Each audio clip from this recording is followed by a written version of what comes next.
প্রায় বছর দুয়েক পর অহনা নক দিল মেসেঞ্জারে।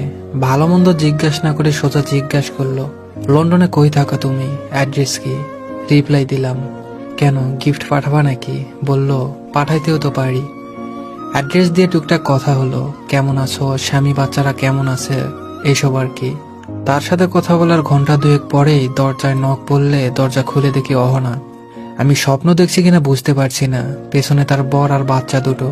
আমি কি বলবো বুঝতেছি না, ঘরে চলে গিয়েছে মনে হচ্ছে। অহনা হাসি দিয়ে বলল, কি ভয় পাইছ? তার বরের সাথে হাত মিলিয়ে বাসার ভেতর নিয়ে আসলাম তাদের। আমি এখনো বুঝতে পারছি না হচ্ছেটা কি। অহনা তার বরের সাথে থাকে আমেরিকাতে। বিয়ের প্রায় 3 বছর পর আমেরিকা চলে যায় বরের কাছে। বছর সাতেক আগে আমাদের প্রেমের ইতি ঘটে।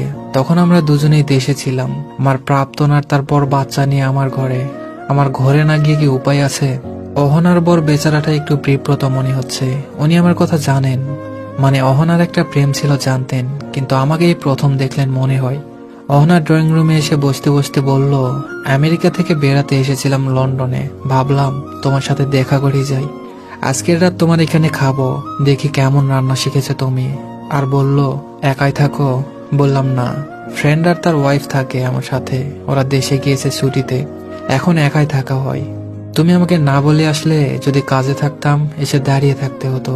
অহনা বলল, আরে সারপ্রাইজটা নষ্ট হয়ে যেত না তাহলে? রাতের খাবার আমার রান্না করার কথা থাকলেও অহনা নিজেই রান্নাঘর দখল করে নিল। আমাকে বলল, তুমি আমার বরকে সময় দাও, একদিন না হয় আমার হাতের রান্না খেলে। অহনার ছেলে মেয়ে দুটোকে খেলনা দিয়ে বসিয়ে গার্ডেনে বসলাম আমি আর অহনার পর। ভদ্রলোক এখনো মনে হয় বিব্রত। আমি ওনাকে ইজি করতে বললাম, ভাই আপনি প্লিজ লজ্জা পাবেন না, বিব্রত বোধ করবেন না। পৃথিবীটা একটা অদ্ভুত জায়গা, মাঝে মাঝে আমাদের নানা অদ্ভুত সময়ের মধ্যে দিয়ে যেতে হয়। আমি ভয়ে আছি আপনার বউ না খাবারের সাথে বিষ মিশিয়ে আমাকে মেরে ফেলে। 7 বছর আগে তাকে একা ফেলে চলে আসার কারণে। ভদ্রলোক আমার কথা শুনে একটু ইজি হলেন, হেসে দিলেন। লোকটার হাসিটা খুব সুন্দর। বললেন, ভাই যদি বিষ দিত তাহলে আমাকেই দিত।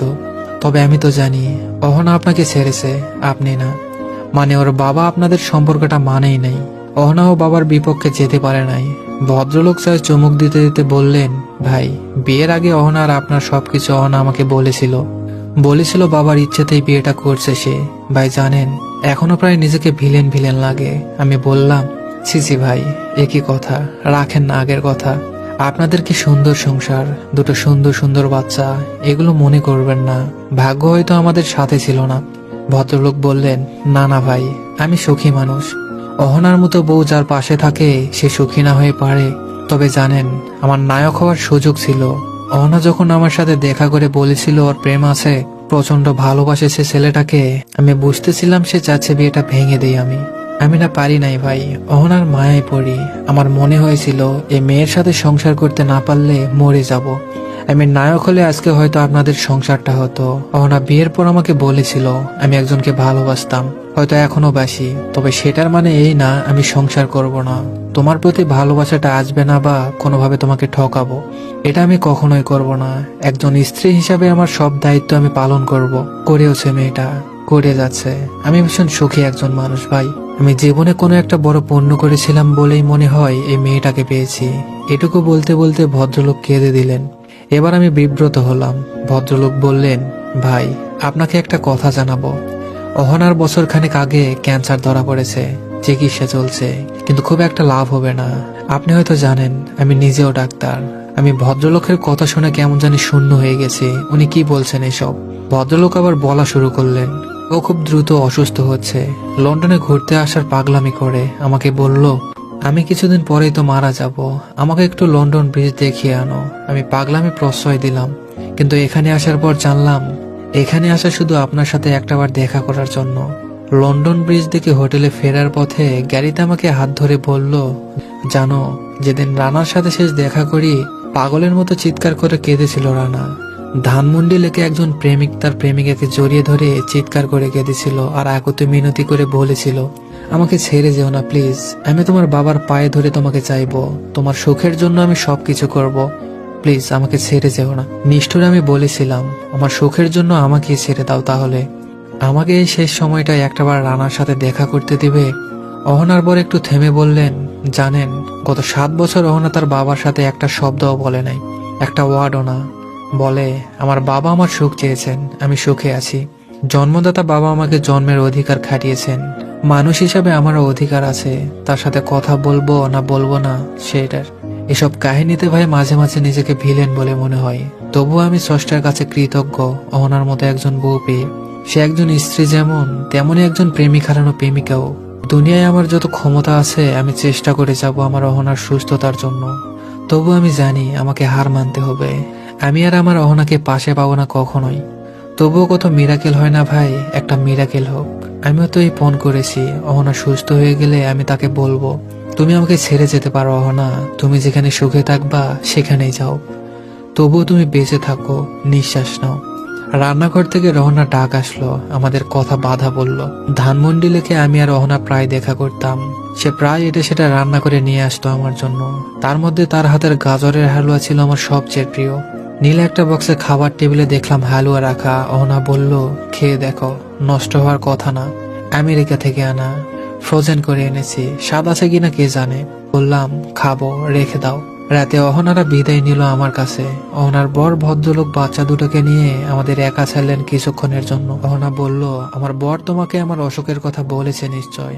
ভনিতা করব না, আমার তোমাকে একবার সামনাসামনি দেখার ইচ্ছা ছিল। আর এই তোমার চিঠি রাখো, তোমার দেওয়া 188টা চিঠি। এই চিঠিগুলো পুড়িয়ে ফেলার অনেকবার চেষ্টা করেও পারি নাই। আমার ভালো মন্দ কিছু হয়ে গেলে চিঠিগুলো অযত্নে থাকবে, তাই তোমাকে দিয়ে গেলাম।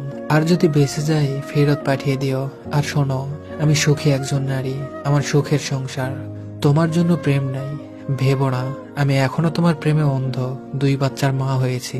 এখন আরো সব বাংলা ছবির সময় আছে বলো? তবুও তোমার প্রতি জন্মদিনে আমি সুন্দর মতো সাজি, একটা করে গিফট কিনি। যেদিন তোমার আমার প্রথম দেখা হয়েছিল 24শে জুলাই, আমি সেদিন একা একা ঘুরতে বের হই। আমার বর সব জানে, আমি বলি নাই, তবুও বোঝেও। জানো রানা, আমার দেখা পৃথিবীর শ্রেষ্ঠ মানুষও। আচ্ছা এসব কেন বলছে আমি জানি না রানা, আমার হয়তো সময় কম, তাই যা ইচ্ছে তাই বলছি। তোমার যে চোখের জল আমার জন্য ফেলেছিলে, তার প্রতিদানে আমি 1000 বছর কাঁদলেও তোমার কাছে ক্ষমা পাবো না আমি জানি, তাই ক্ষমাও চাইবো না। তবুও বলি, আমার উপর অভিমান রেখো না রানা। আর সত্য সত্য মিরাকেল হলে আমার চিঠিগুলো আমার কাছে ফেরত পাঠাবে, মনে থাকে যেন। আর তোমার সাজানো জীবনে একদিনের জন্য এসে কোনো কষ্ট দিয়ে থাকলে আমার অধিকার থেকেই দিয়েছি। কিন্তু আমার কি তোমার প্রতি কোনো অধিকার আছে এখনো? হয়তো আছে। অহনারা চলে গেল, আমি তার হালুয়ার বাটিটা নিয়ে বসলাম। প্রিয় এই খাবার খাওয়া বাদ দিয়েছি 7 বছর হয়। আমার ভীষণ কাঁদতে ইচ্ছে করছে অহনার জন্য, কেন জানি কাঁদতেও পারছি না। আমার ভীষণ ইচ্ছে করছে চিৎকার করে আবার বলতে আমাকে ছেড়ে যেও না, আমার ভীষণ কষ্ট হচ্ছে। অহনার চিঠিগুলো আমার কাছে যত্নে আছে, প্রায় বের করে পড়ি আর পুরনো কথা মনে করি। চিঠিগুলো তাকে আর ফেরত দেওয়ার সুযোগ হয় নাই। না, কোনো মিরাক্কেল অহনার সাথে হয় নাই। পৃথিবীর এক প্রান্তে একজন মমতাময়ী অহনার জন্য প্রার্থনায় বসেছিল, একজন বউ পাগল স্বামী আরেক প্রান্তে একজন প্রেমিক। তবুও স্রষ্টার মন গলে নাই, তবুও অভিমানী অহনা